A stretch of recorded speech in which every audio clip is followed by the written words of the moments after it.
হয়, নমস্কাৰ। মই ইমনুল হাছান। 2026 নিৰ্বাচন সমাগত, মাজত মাত্ৰ কেইটা দিন বাকী। 23 নং চেঙা সমষ্টিত কংগ্ৰেছ দলৰ প্ৰাৰ্থিত্ব প্ৰত্যাশী আবু তাহেৰ আছে মোৰ লগত। আবু তাহেৰৰ পৰা আমি কিছু কথা জানিবলৈ চেষ্টা কৰিম। কি ক'ব, 2026 নিৰ্বাচন সমাগত আপুনি কেনেকুৱা প্ৰস্তুতি চলাইছে? নাই, মোৰ ফালৰ পৰা চাওক, মোৰ ফালৰ পৰা প্ৰস্তুতি নিশ্চিতভাৱেই গোটেইখিনি আছে। এতিয়া বাকীখিনি হাইকমাণ্ডৰ ওপৰত। এতিয়া আমাৰ 23 নম্বৰ চেঙা সমষ্টিত 19জনকৈ প্ৰাৰ্থী টিকেট প্ৰত্যাশী আছে। তাৰ ভিতৰত যিজনেকেই দিয়ে আমি একেলগে কাম কৰিম বুলি আশা কৰিছোঁ। তাৰ ভিতৰতে হওক বা চৰাঞ্চলৰ মানে আমাৰ দক্ষিণাঞ্চলত যদি দিয়ে, যিহেতু UDF প্ৰাৰ্থী আমাৰ উত্তৰ পাৰত হ'ব, বাকী AGPৰ বা ৰাইজৰ দলৰ সেইটো পাৰত হ'ব। গতিকে এইটো পাৰত যদি কংগ্ৰেছৰ টিকেটটো দিয়ে তেতিয়াহ'লে আমাৰ জিকাৰ কাৰণে এটা ভাল হ'ব। এনেই জিকিব, যিকোনো এজনক দিলেও কংগ্ৰেছৰ হৈ জিকিব, কিন্তু আটাইতকৈ বেছি সম্ভাৱনা থাকিব যদি আমাৰ চৰাঞ্চলৰ এইটো পাৰত দিয়ে, দক্ষিণ পাৰত দিয়ে। গতিকে সেইফালৰ পৰা দেখা যায় যে চৰাঞ্চলৰ যেতিয়া দক্ষিণাঞ্চলত দিয়ে, মই সম্পূৰ্ণভাৱে আশাবাদী। মোৰ বিশ্বাস যে হাইকমাণ্ডে মোক টিকেট দিব আৰু নিৰ্বাচনত মই বিপুল ভোটেৰে জয়ী হ'ম বুলি মই আশাবাদী। হাইকমাণ্ডে আপোনাক কিবা আশ্বাস দিছে নেকি যে টিকেট আপোনাকে দিব বুলি?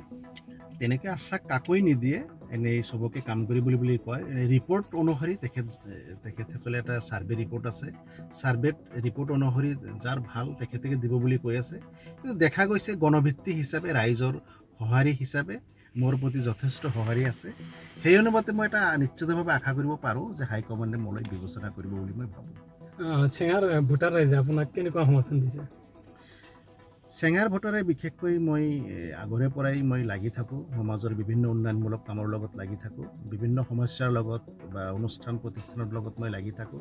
সেই সূত্ৰকে মই চব মানুহেই মোৰ প্ৰতি এটা বিশ্বাস যে আবু তাহেৰ যদি অহাবাৰৰ 26 নিৰ্বাচনত টিকেট লাভ কৰে, যে সম্পূৰ্ণভাৱে ৰাইজে মোক সহায় কৰিব। লগতে মোৰ বিশেষ এটা দৃষ্টি আছে, জলজলি নদী মই কেইবাবাৰ আপোনালোকৰ মিডিয়াৰ যোগেদি কৈ আহিছোঁ।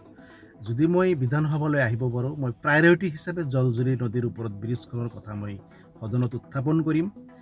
লগতে মই যিজনে আমাৰ যদি গৌৰৱ গগৈ ডাঙৰীয়া মুখ্যমন্ত্ৰী হয়, তেখেতক মই প্ৰথম আমি নগৰবেৰা অঞ্চলৰ ব্ৰিজখন কৰাৰ কাৰণে মই সদনত জনাম বুলি মই ভাবিছোঁ।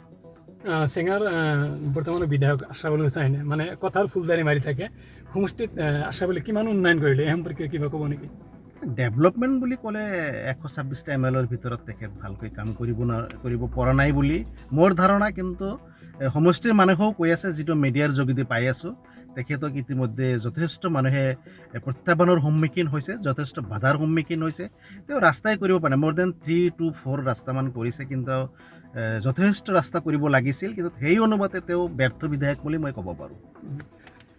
লাষ্ট চেঙাৰ ভোটাৰ ৰাইজক কি ক'ব আপুনি?